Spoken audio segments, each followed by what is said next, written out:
We're still Welcome. on Genesis. I'm sorry, Harlan. We're still on Genesis. Yeah, we'll be on Genesis for a long time. Okay, that's Right, good. we're going. Yes, yes. In fact, we're still on Bereshit on the very first parsha. Okay, Okay. good. Yeah, yeah. Let's find it. Okay. Let me hold on one second. I just want to close a bunch of applications that are open right now.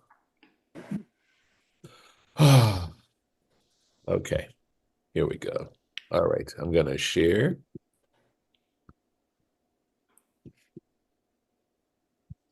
and you should be able to see in a moment. All right. Yes. So, Baruch atah Adonai Eloheinu melech haolam asher kidshanu mitzvotav v'tzivanu la'asok b'divrei Torah. Amen. Amen. And we are still dealing with Cain contemplating and meditating and dealing with his anger, although he doesn't deal with it, he lets his anger take over. And God warning Cain or telling him that he is capable of overcoming the feelings of deep jealousy and anger that he has, if not hatred towards his brother. He and these particular verses, I think, are really significant in terms of human behavior and unfortunate history. So we have quite a bit of Torah Temimah on this. לפתח הטאת רובץ. At the entrance, sin is crouching. Amar Rav, said Rav, Yetzer hara dome lizvuv. The evil inclination, it can be compared to a fly. V'yoshev ben shnei mipitchei halev. And it sits between the two entrances of the heart. Shneimar, as it states, Zvuve Mavet V'Gomer. There's a verse in Ecclesiastes that basically says that dead flies can putrefy very fine oil. And likewise, that, the foolishness can overturn great wisdom. So, in Ecclesiastes, human nature. So there's the reference to the flies that Rav is mentioning. Ushmuel and Samuel said, by the way, Rav and Shmuel are two very great interlocutors of the Gemara. So Shmuel Amar, Domeh Lechita. It is similar, the Yetzer hara is similar to wheat, to a grain of wheat, Shine'emar Lefetach Chatat Rovetz, and he's taking the word Chatat and saying and comparing it to the word Chita. So at the entrance, Chatat, and he's saying wheat is crouching. That's the verse he's using here. So Torah Temimah is going to give us a lot of interpretation on this, right? So right off the bat, Piresh Rashi explains, Lashon Chita, the term Chita, wheat, Darish. He has interpreted it. So obviously he's playing around with the word Chet and considering it like Chita. But Ulai, this is now Torah Temimah saying, Yesh lomar, one might say, sheyesh amar ze shayachut, that his statement, that Shmuel's statement, has a relationship im mashikatuv bebrachot mem aleph, with what is written in the tractate Brachot on page 40a. Ilan, so sorry. There we go. Ilan she'achal adam harishon hitahaya. So there's a discussion as to what exactly the tree of knowledge of good and evil was. What kind of tree was it? And there's an opinion, or certainly kind of vegetation. And there's an opinion in the tractate Brachot that says that it was wheat, that tree of knowledge of good and evil was wheat, all right? V'yesh lomar shemimenu hushatat hayetzer hara. And we could say that from it, right, the Yetzer Hara was derived. So again, these are deep statements, as to why he would have picked, at least made that connection to wheat, or why Brachot would have made the connection to wheat, and whether wheat has to do with certain basic desires. Yes, Lauren. Yeah, I can't imagine why they would call a tree wheat. And also, if it is the beginning of Yetzer Hara, wouldn't it also be the beginning of Yetzer HaTov? Not necessarily. Yetzer hara, it's great. It's true that when you use these kind of terms, you use them in opposites, but they're talking specifically about lust, envy, ambition, the kinds of feelings that we're going across that were part of Cain's feelings here, and that he was filled at this point with the Yetzer Hara. That's what they're referring to it. So it isn't only in terms of its comparison to Tov, but the idea that that's what was consuming Cain at the time. As far as wheat being considered a tree, I sometimes I think, like for example, they consider flax a tree, and whether or not they consider a tree, not in the way that we do, but and of course wheat, by the way, of course, is an annual, as I understand it, but it still gets hard as it matures, and whether or not they're using tree here simply in a more general sense of vegetation. That's that they're not taking a very sort of scientific position with regard to the term eights, as far as that's concerned.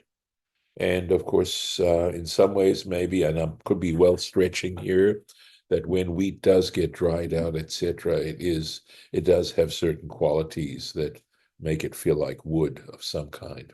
At any rate, I think that the reason why they want to pick on wheat as being the fruit really has to do with, a similar statement that says in Deuteronomy, man does not live by bread alone, and that bread symbolizes the human body, and that it symbolizes the physical life, being involved in basically the physical world as opposed to the spiritual world. So I think that's, in meditating on what this could mean from the metaphoric point of view, that's what I'm thinking. Do you want to respond, Lauren? No. Yeah. All right. No, I just need to know because I mean, it's not like what I said was, compelling, but at least it's hopefully suggestive. Vinir Elomar, and one can say, it's appropriate to say, the Rav Ushmuel, that Rav and Samuel, lo plige ahadadei, they're not really disagreeing with each other when they say what they're saying, even though one picks a fly and one picks wheat. Dishnehem modi'im bazeh, ichlal, because both of them would acknowledge regarding this in the general idea, tchunat hayetzer hara, with regard to the qualities of the yetzer hara, shereshito mitzar, that the beginnings of these feelings that one has are small. What they're talking about is that very often the way the Yetzer Hara operates is in a very minor kind of way, in terms of temptation or being involved, and that to begin with, it's not a very strong feeling. But then on the other hand, as they are trying to suggest, that if you don't deal with it, it becomes more and more difficult. So you could say things, you know, like addictions, right? Addictions start quite possibly in a relatively benign way, and then when you give into it, it becomes powerful and overwhelming. And that's what they're really describing here. And both of them both consider, whether you're talking about a fly or you're talking about a grain of wheat, it's the same kind of idea. Ve'im lo yitgaber alav ha'adam lahachido ve'odo I'm going to say be'ibo, right? Something like that. I'm not certain of this word.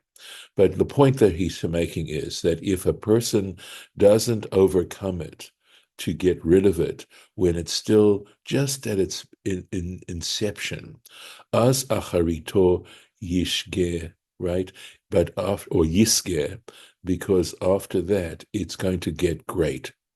Vayimshoch acharav, and it's going to drag him, et ruach ha'adam, right? It's going to pull the spirit of the person, the kol rigshotav, and all his feelings.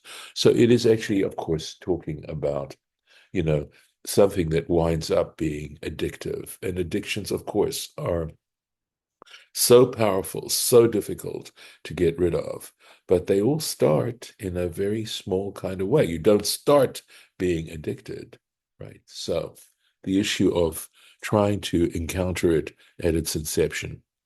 Umitarim shnehem, and both of them describe et erech katnuto, the quality of its smallness, betchilato, at its beginning, al derech hamilitza, with using metaphoric language, utfisat b'nei adam, and the way it, I believe what he's saying here is how it how human beings engage with it.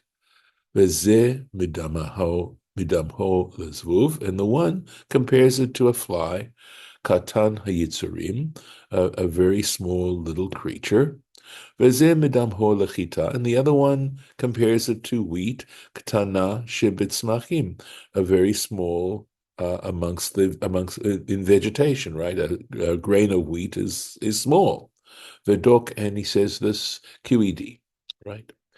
V'hinei ze nir'eh pashut asher bediber, let's see, bidvar makom moshavo. Okay, and so it appears to be fairly straightforward that regarding where it is, where it's in the human being, shel yetzer hara, right? The place where the yetzer hara dwells, modeh Shmuel the Rav, both Shmuel and Rav, that is to say, Shmuel agrees with Rav, right? Sheyoshev ben shnei mipitchei halev, that it dwells between the two entrances of the heart. And we're going to have to, of course, explain what do we mean by the entrances of the heart. And Torah Temimah is going to go into that, right? But they both essentially agree, is the point that he made, right? Shehare bezeh lo palig alav. Shmuel's not disagreeing with Rav, who's the one who makes the first statement. He doesn't disagree with him that the place where this is between the two entrances of the heart. V'yesh laha'ir nafka mina bazeh ladina, right? So we should clarify a practical difference regarding this. And I believe when he says ladina, he's talking about a point of halacha. And we're going to see. B'masha katuv hamagen Avraham siman. Okay, so if we look and see in the codes, there's a major commentator on the Shulchan Aruch known as the Magen Avraham, and in the Siman Taraz. So this would be section. This would be 607. Seif Katan, subparagraph 3, Gimel. The Inyan Seder Haviduyim B'Yom HaKippurim, regarding the order of the confessional on Yom Kippur. So we're making a connection, V'zeh Lashono, and we're going to quote the Magen Avraham. Vayakeh be'egrof al hechazeh, he should smack with his fist on his chest. And he says this kitvei ha'ari, apparently this is from the words or the writings of the Ari, Yosef Yitzchak Luria, the great mystic. Uva Midrash Kohelet, and in the Midrash on the book of Ecclesiastes, Ita Shiake al Halev, it says there, right? So the one says he should beat on his chest, but in Midrash Kohelet, it says he should strike his heart. Lomar ata garamtali, in symbolizing the fact that his heart caused him to sin, right? So we're confessing our sins, and by striking our heart in the way the Midrash Kohelet is stating it, we're saying to our heart, this is what got me into the trouble. Ad kan leshono, and this is the end of the statement of the quote from Magen Avraham. Vahu lefanenu b'midrash Rabba Kohelet, right? And ahead of us, okay, in Midrash Rabbah of Ecclesiastes, Perek, I believe this is Perek Zion, chapter 7, the pasuk with regards to the verse V'hachai yiten el libo, right? The living person, I believe, is what it's saying here, should look into his heart. V'lama kotshin al halev, and why do they smack their heart? Right? Lemeimar de tole mita. I believe. Let's see. I'm trying to read the bad print here. Mitaman. Right? To say, I believe that this is could be a taf, right? Or ole could be an ayin, I suppose, although it's not open at the top. Okay. Oh. Let's say it's a kaf, de kula mitaman, to say that it all comes from there. Vehine lefiha mevuar kan, and in fact, as is explained here, according to what is being explained here, it follows, the hayetzer hara yoshev ben shnei pitchei halev, that the evil inclination dwells between the two openings of the heart. Rambam and the Maimonides, the Perek Aleph in chapter 1, mission. I think this is. I'm trying to think. Memchet. I'm trying to think. Oh Lord. Okay, right. Okay. Let's say Mishnah Chet. So chapter 1, Mishnah 8. The Oholot of the tractate in the Mishnah Oholot, he defines the meftech halev, that what we mean by the opening, the mipetach halev, he hechazeh, that the opening of the heart is the chazeh, is the chest. Lefi, because shebetnuat hachazeh. Why? Because in the movement of the chest, tinshav hare'ah, right? It'll tinashev hare'ah al halev. Linshov, I think here is meaning that the lungs hare'ah will I'm trying to make sure I understand.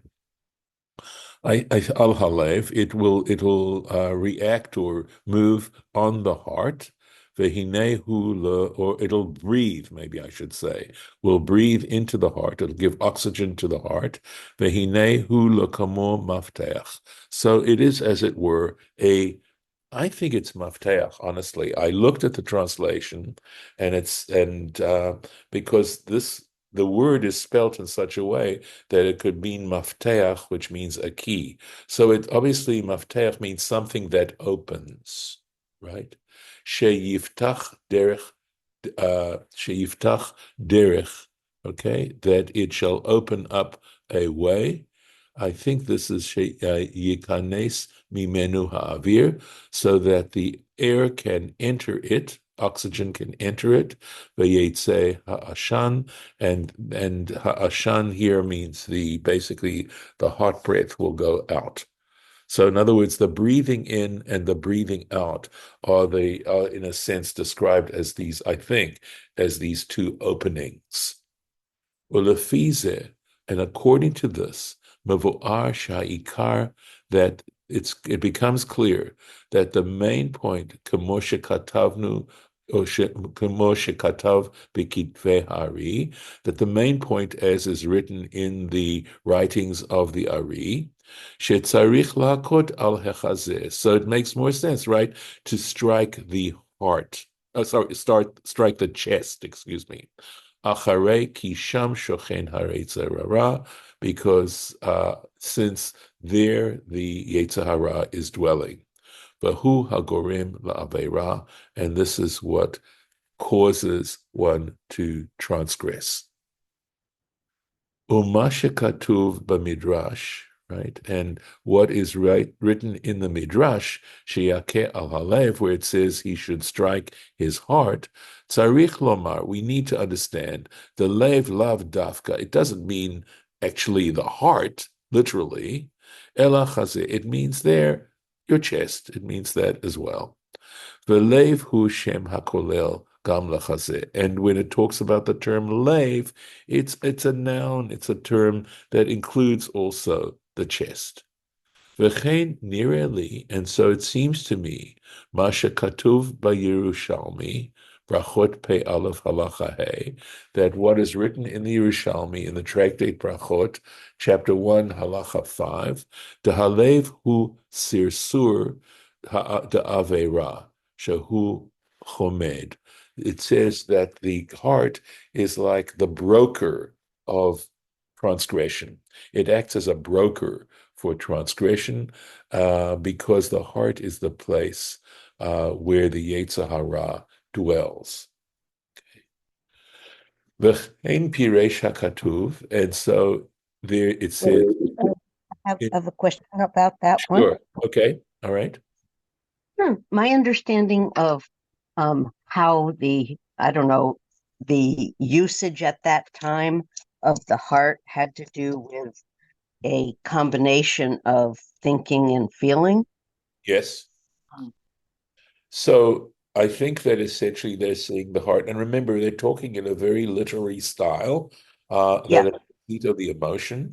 Emotions involve thought, but I think they would talk about the moach as being that part of us that is rational, that thinks in a rational kind of way, and that they would consider the head, the mind, to be in the moach, in the brain.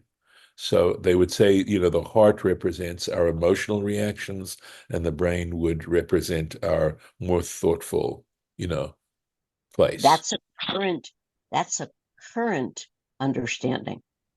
Well, I mean, nobody thinks that the heart actually is, it's what we feel, right, as human beings.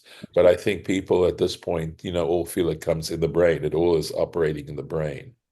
Well, today, yes, of course. Right. But why would I have? People must have said often enough that it used to be different, or I would never, coming just from a modern point of view, think that the heart was where your Right. understanding lived. No, I know. As I said, we still talk about our hearts referring to where love resides and things like that. I mean, it's because that's how we feel it as human beings, as opposed to, scientifically where it actually derives. It's just two different approaches, but essentially it's making the correct point, right? So because of how we actually experience it, just like we still talk about sunrise and sunset, even though we know it's based on the rotation of the earth, because that's what we see. So, and as I said, here, we're still understanding it in this literary kind of way. So I think the point is still, if I'm answering your question, I think No, yeah. because for the mind to be the thinker and the heart to be the feeler, Yes. That's modern. And I would never have thought of the heart as anything else than that if I hadn't been exposed to the concept that when people say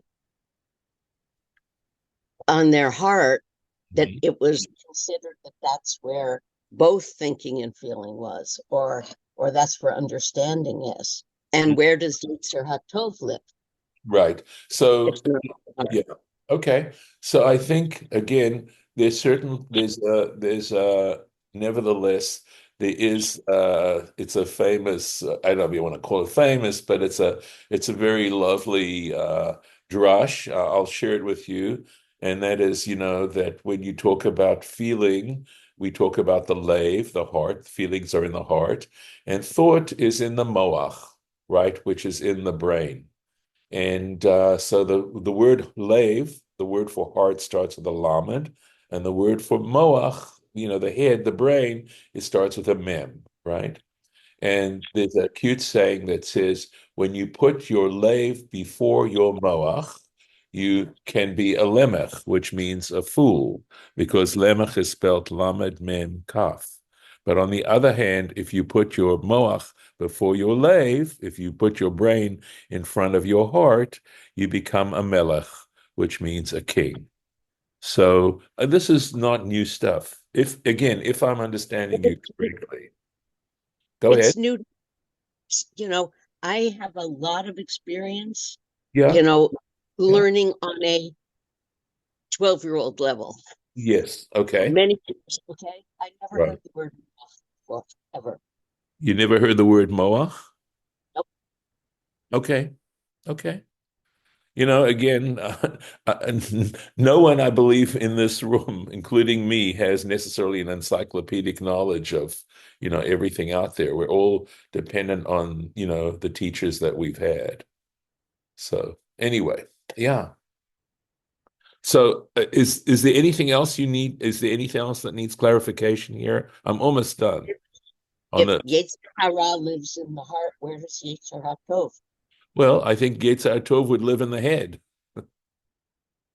Okay, because and I'll say that again. What's that? But the intellect, Yes. if understanding is a more global concept that Mhm. requires thinking and feeling to be true, Yes. because you can be totally in the head Mhm. and miss the mark entirely. That's true. It's like, That's true. it's not believable to me that the mind is where Yetzer Hatov lives and Yetzer Hara is in the heart. Right. Certainly, the heart can mislead us, I think but so can rational thought. so. Nobody's saying that we shouldn't have a Yetzer Hara at all. What it's saying is we need to master it. And I think it's borne out by the point you're making yourself. Let me just finish this off because I've just got a little bit more to go, and then we absolutely can continue this discussion, okay? V'chein piresh hakatuv, right?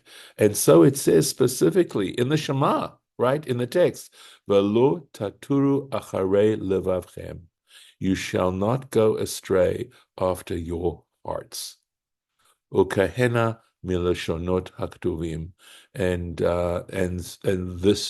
this sort of bears out from the way in which that I believe the writing goes is what he's saying, right? That there are other expressions in scripture that indicate that. So again, we're speaking metaphorically, so in a way, right, saying, well, if the Yetzer Hara lives in the heart, where does the Yetzer Hatov live? Is a sort of, I don't know if it's even a fair question, because we're really just focusing on, we're talking metaphorically about how we can become addicted to things that are bad, right? I mean, it really is talking about addiction here, and how it all starts out so innocently and then it becomes overwhelming. And the idea of trying to use, to be aware of that and try and cut it off at the pass.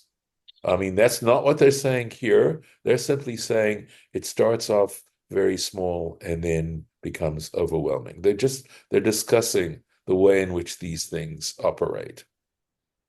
Well, when you Yeah. say that it requires discipline, Yes. is it the discipline of intellectual self-will or the discipline of performing the mitzvot in humility and acceptance? I Because like both those once ideas. I like both of those ideas. the Yeah. concept that it's better to do what is commanded than to take on a discipline voluntarily. Well, you need to know what that discipline is, right? And I think that is the beauty of saying that the value of doing mitzvot is that ultimately it's your decision, right? The very fact that you're not forced to do mitzvot. There's nothing necessarily intrinsic within you that is automatically going to do mitzvot. It's a dynamic kind of issue, but the very fact that it's your decision is what gives you merit, makes you worthwhile as a human being, gives you value. And it's something that comes from yourself. I mean, there are other things, of course, where we're totally dependent on how we're created and how we come into this world. But somewhere inside of that is this essential point about, the nature of human value. Lauren, do you have your hand up, by the way? Did you want to say something? Your hand's up on your screen. Yeah, no, I did. I guess I didn't put it down when I was finished. I thought I'd do that automatically. Okay, well, apparently not, but that's okay. Judith, I didn't want to stop you if you have, I mean, I think you're obviously, raising some very interesting and complex issues. So I don't know if you want to add a little bit more to that. No, Yeah, I go ahead. think I've raised all the ones that I need to raise, but I don't believe I've ever felt as strongly about something that you've said or how you've stated it. It just doesn't,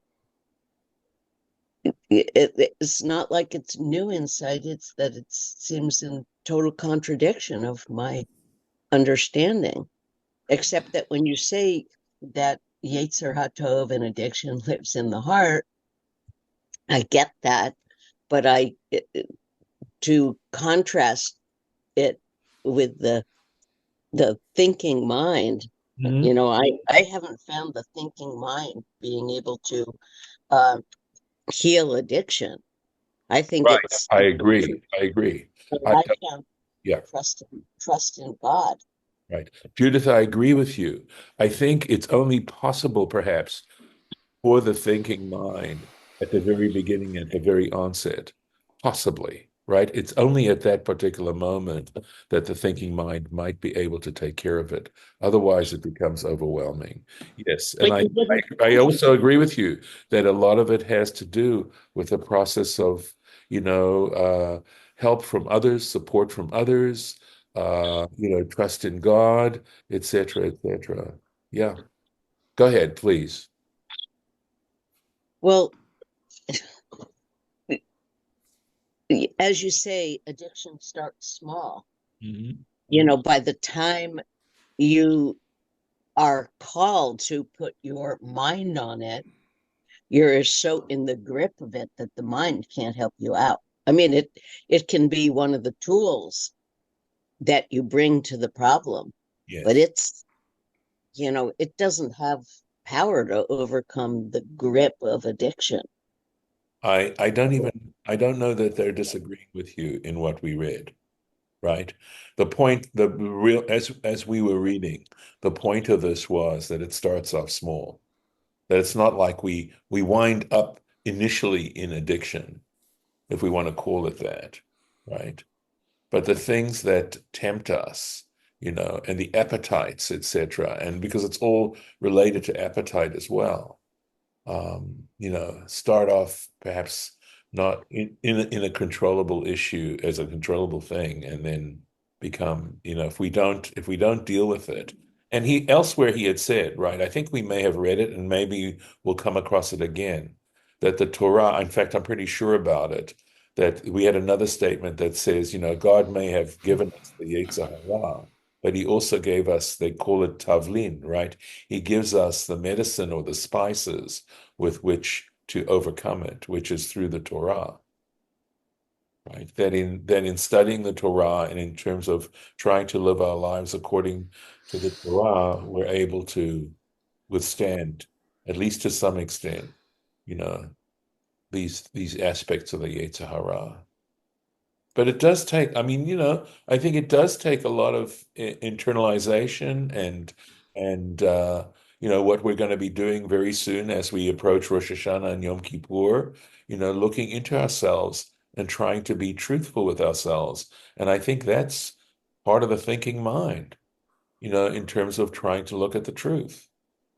Because if you don't think you're doing right, what's the very first stage of healing yourself from an addiction is to admit that you're addicted. If you don't ever admit that you're addicted, you'll never get anywhere. But that has to come from the thinking mind. Cheshbon hanefesh. Exactly. Right. Right. Exactly. You know.